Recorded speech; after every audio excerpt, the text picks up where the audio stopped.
Tēnā koutou.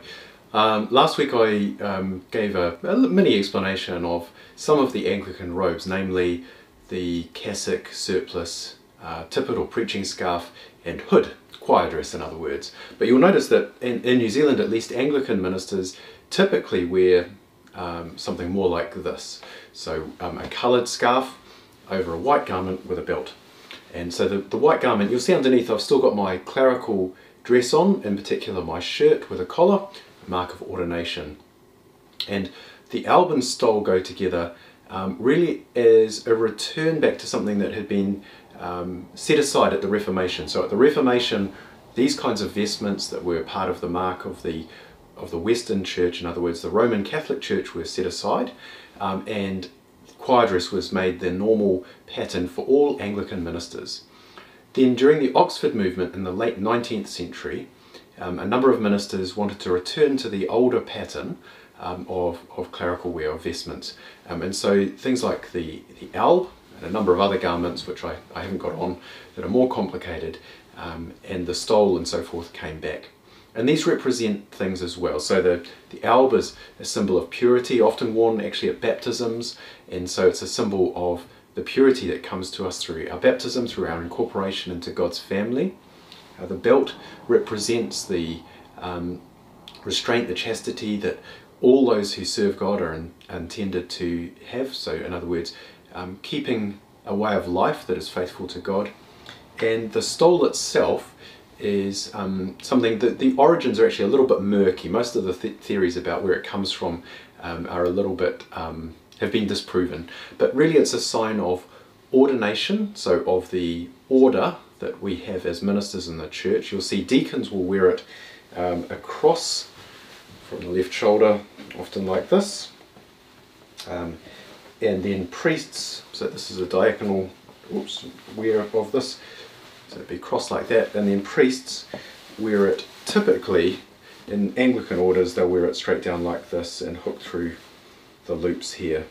You'll see some people wear it crossed over. That's really in Roman Catholic usage. It's not normally the case in Anglican usage. Some people who want to connect back with that Roman Catholic tradition will do that.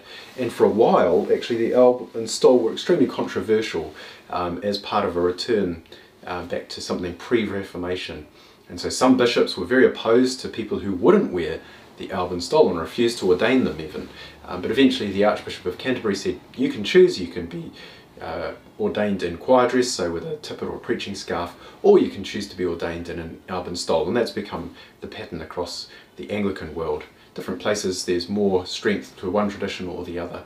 And these days some of those debates around the Roman Catholic origins of these versus the Protestant origins of ministers serving in choir dress have gone away to some degree.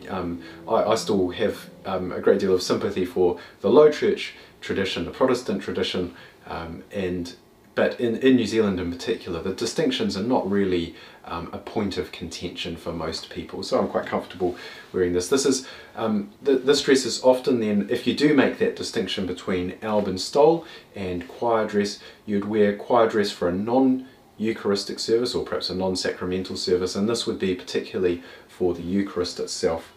You see that this has got, normally there's some sort of imagery on it as well, so this is for Christ the King, so the King and Saviour.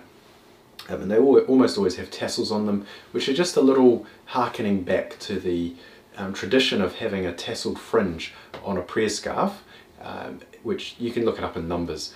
So it's just these are all ways of connecting back with all those Christians who have gone before us. There's of course a real question mark these days as to whether these communicate to most people the meaning that they have had in our tradition.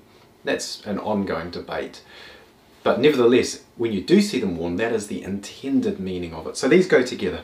An alb and a stole go together in a way that choir dress with a preaching scarf and hood go together. There are other garments that you can add. So sometimes you'll see people wearing a cope. Sometimes you'll see people wearing a chasuble, which goes over the top. The chasuble is for, broadly speaking, for presidency at the Eucharist, for the person who's the minister who's celebrating the Lord's Supper, communion, and goes over the top of all this to indicate that love goes over this symbol of authority. And there's another garment as well. You'll sometimes see the person who's the liturgical deacon wearing a dalmatic, which goes with the chasuble. These are all, there's a whole world that there's a rabbit hole you can go down into on this if you want to, but for most of the time with Anglican ministers, you'll see them wearing something like this, or else choir dress. And in New Zealand, it's almost always the Alban stole. Now, hopefully that gives you some idea. By the way, bishops have a whole other set of clothes. So again, often what you'll find is that you'll see a bishop wearing, for example, a chasuble, because the point might be that they're not functioning particularly in the exclusively episcopal role, exclusively as a bishop. They are functioning as a minister.